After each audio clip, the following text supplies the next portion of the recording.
Зомби өз азығын тек адамдардан ғана табатын. Былай айтқанда, жыртқыш кинодағы және мультфильмдердегі кейіпкерлер. Кино бойынша олар өте агрессивті және адамдарға шабуыл жасайтын мақұлық.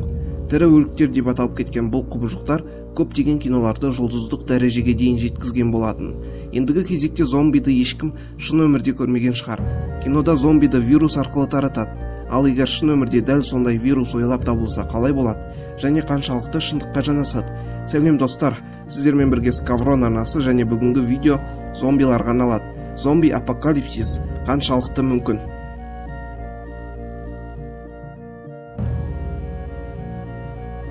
Егер Скаврон каналына өте ұқсайтын топ факт жанрындағы арна іздеп жүрсеңіз, сіздердің назарларыңызға Q-Live арнасын ұсынамын. Ең маңыздысы қызықты факттар арнайы сіз үшін жасалған.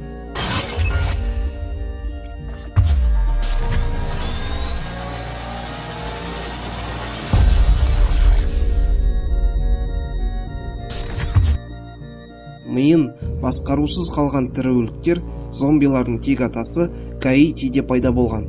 Киноиндустрияға жалпы барша әлемге танымал болмастан бұрын Ямайка, Куба сияқты Кариб елдерінің дәстүрінде болған нәрсе. Ол жақта зомбиизм вуду деген магикалық әдістермен бірге қолданылған. Яғни ол жақтағы бақсылар, яғни колдундар басқаратын адамды зомби деп атаған. Сонымен осы зомбидің ата тегі Кариб елдері болған. Ал бізге белгілі тірі өліктер қалай пайда болды? Ең бірінші рет зомби деген мағыналар ағылшын әдебиетінде 1920 жылдардан бастап пайда бола бастады. Бұл әдебиеттің авторы Гаитиде біршама жыл өмір сүріп, ондағы вуду дәстүрін зерттеп жүрген болатын. Зомбиларды алғаш киноөндіріске әкелген режиссер Джордж Ромеро болатын. Оның «Расцвет мертвецов» деген кино туындысы біз көріп жүрген зомбилардың алғашқылары еді. Біз зомбиді киноларда қалай көреміз? Олар ең алдымен өте жылдам, кей киноларда оларды тек адам миын жейтіндей қылып көрсетеді. Олардың аузынан шыққан сұйықтық басқа адамға тисе, оны да зомбиға айналдырып жібереді. Ал енді зомби қайдан және қалай пайда болуы мүмкін? Ең алдымен болашақта шығатын наноботтар және нанороботтар. Олардың кішкентайлығы сонша кейбір наноботтардың өзі ми нейрондармен тікелей жұмыс жасайтын болады деп айтады. Наноботтар әрине адам өмірін құтқаруға, денсаулықты жақсартуға алып шығаруда. Бірақ егер мультфильмдердегі сияқты бір зұлым ғалым шығып, наноботтардың системасын өзгертіп жіберсе ше? Онда ол ғалым бүкіл адамның миын басқара алса, демек зомбиизм деген осы, бірақ мұндайға дейін апармауын тілейміз. Бәріңіз жындылық деген ауруды білетін шығарсыздар. Жындымен ауырғандарға арналған жындыханаларды білетін шығарсыздар. Осындай жындылықтар сиырларда да бар. Кейбір сиырлар өздігінен басқа сиырларға тиісіп, оның мазасын алады.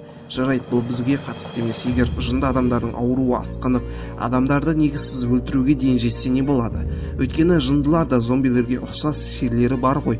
Оларды да өз миын басқара алмайды. Достар, бұл сөзбен мен жындыларға тіл тигізіп жатқан жоқпын. Сол үшін өтінемін, комментарийге артық пікір керек емес. Ал енді мына жағдайға назар аударыңыз. Жындылықтың шегіне жеткен бір адам қасындағы адамды өлгенше тістеп тастаған. Бұл 2012 жылы Майами аэропортында орын алған. Осы оқиғадан соң әлемдегі құпия вирустардың бірі LPQ-79 вирусы тарап кетті деген әңгімелер шыға бастады.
Осы зомби деген нәрсені зерттеу үшін зомбилер туралы федералдық агенттік құрылған болатын. Тіпті НАТОда да зомбилар туралы материалдар бар. Егер осы аталған барлық мәліметтерге қарасақ, зомби апокалипсис туылу мүмкіншілігі өте аз. Ал біздің видео соңына жетті. Скавронның ВК-дағы группасына тіркеліңіздер және лайк қоюды ұмытпаңыздар.